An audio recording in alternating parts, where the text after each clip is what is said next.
Pag-aaralan ng PAGCOR kung paano dahan-dahang ipatitigil ang operasyon ng mga pogo, alinsunod sa utos ni Pangulong Marcos. Sabi ni PAGCOR Chairman Alejandro Tenco, magpapaliwanag sila sa 43 legal na pogo ukol sa utos ng Pangulo.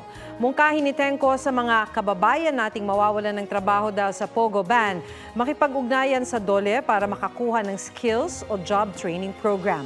Tinatayang nasa 42,000 Pilipino ang direktang empleyado ng legal na pogo. Hindi pa kasama riyan ang mga indirect at ancillary services.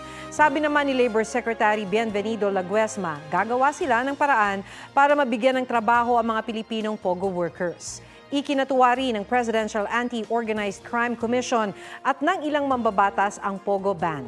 May mga punto naman daw sa SONA ng Pangulo na sinang-ayunan ng minority bloc sa Kamara. Pero kulang raw ito dahil hindi nabanggit kung paano ipatutupad ang mga polisiya at iba pang mahahalagang usapin.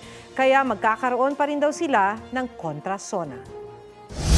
Alam mo, magpapaliwanagan kami ng mga legal na may lisensya na yun. 43 yun sa pangasalukuyan. At least ngayon alam na po namin kung ano po talaga yung kanyang saloobin tungkol po dito sa mga pogo na to. Na alam naman natin na talagang wala naman pong binigay na maganda, kundi ho kadalasan nakikita natin puro kasamaan po. Nakaramdam talaga akong malaking tagumpay ito sa mga babae at bata na nagsumbong, sa mga whistleblower na nagsumbong. Ito'y importanteng tagumpay para sa mamamayan. Tama yung desisyon na iban itong pogo na to.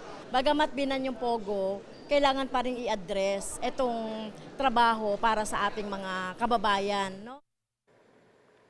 Huwag magpahuli sa mga balitang dapat ninyong malaman. Mag-subscribe sa GMA Integrated News sa YouTube. Sa mga kapuso abroad, subaybayan nyo kami sa GMA Pinoy TV at sa www.gmanews.tv.